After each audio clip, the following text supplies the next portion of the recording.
అందరికీ నమస్తే అండి. తెలుగు పంచాంగానికి స్వాగతం. డిసెంబర్ 13వ తేదీ శనివారం. స్వస్తి శ్రీ విశ్వావసు నామ సంవత్సర దక్షిణాయనం కృష్ణపక్షం మార్గశిర మాసం హేమంత ఋతువు శనివారం రోజు పంచాంగంలో సూర్యోదయం సూర్యాస్తమయం తిథి నక్షత్రం శుభ అశుభ సమయాలు శుభ ముహూర్తాలతో పాటు నేటి మంచి మాట శుభ సూచనలు తెలుసుకుందాం. సూర్యోదయం ఉదయం 6:38 సూర్యాస్తమయం సాయంత్రం 5:44 చంద్రోదయం రాత్రి 12:55 చంద్రాస్తమయం డిసెంబర్ 13వ తేదీ మధ్యాహ్నం 1:06 వరకు. ఈరోజు తిథి నవమి రాత్రి 7:27 వరకు ఉంటుంది. తదుపరి దశమి ప్రారంభమవుతుంది. నక్షత్రం ఉత్తరా నక్షత్రం ఉదయం 9:32 వరకు ఉంటుంది. తదుపరి హస్త ప్రారంభమవుతుంది. యోగం ఆయుష్మాన్ ఉదయం 11:16 వరకు. కరణం గరజి సాయంత్రం 4:38 వరకు ఉంటుంది. ఇక ఈరోజు అశుభ సమయాలు. రాహుకాలం ఉదయం 9 గంటల నుండి 10:30 వరకు ఉంటుంది.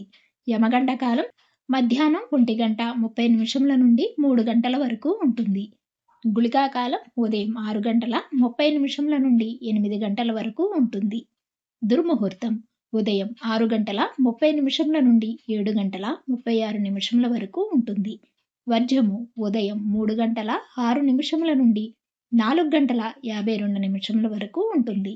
ఇక ఈరోజు శుభ సమయాలు. అభిజిత్ ముహూర్తం ఉదయం 11:47 నుండి 12:32 వరకు ఉంటుంది. అమృతకాలం రాత్రి 1:40 నుండి 3:26 వరకు ఉంటుంది. బ్రహ్మ ముహూర్తం తెల్లవారుజామున 5:05 నుండి 5:53 వరకు ఉంటుంది. ఈరోజు చెప్పుకోదగిన విశేషాలు ఏమీ లేవు. శుభ ముహూర్తాలు. ఈరోజు కూడా బారసాల అన్నప్రాసనకు ప్రయాణాలకు రిజిస్ట్రేషన్ పనులకు చిన్న చిన్న రోజువారీ పనులు చేసుకోవడానికి అనుకూలంగా ఉంది. ఈరోజు శుభ సూచనలు. మనసు ప్రశాంతంగా ఉంచితే ప్రారంభించిన పని తప్పకుండా ఫలిస్తుంది. ఈరోజు శనివారం కావడంతో శనిదేవుని ఆరాధనకు అత్యంత శుభదినం. నువ్వుల నూనె దీపం చేయడం మంచి ఫలితాలను ఇస్తుంది. ఇక నేటి మంచి మాట. నిన్ను నువ్వే కించపరుచుకుంటూ ఎదుటివారు నిన్ను గౌరవించాలని ఆశపడటం దురాశ. ఇది ఇవాల్టి పంచాంగం. ఈరోజు శుభంగా మంగళంగా గడవాలని కోరుకుంటున్నాం. నమస్కారం. తిరిగి రేపటి పంచాంగంలో మళ్ళీ కలుద్దాం. అంతవరకు సెలవు. Thanks for watching.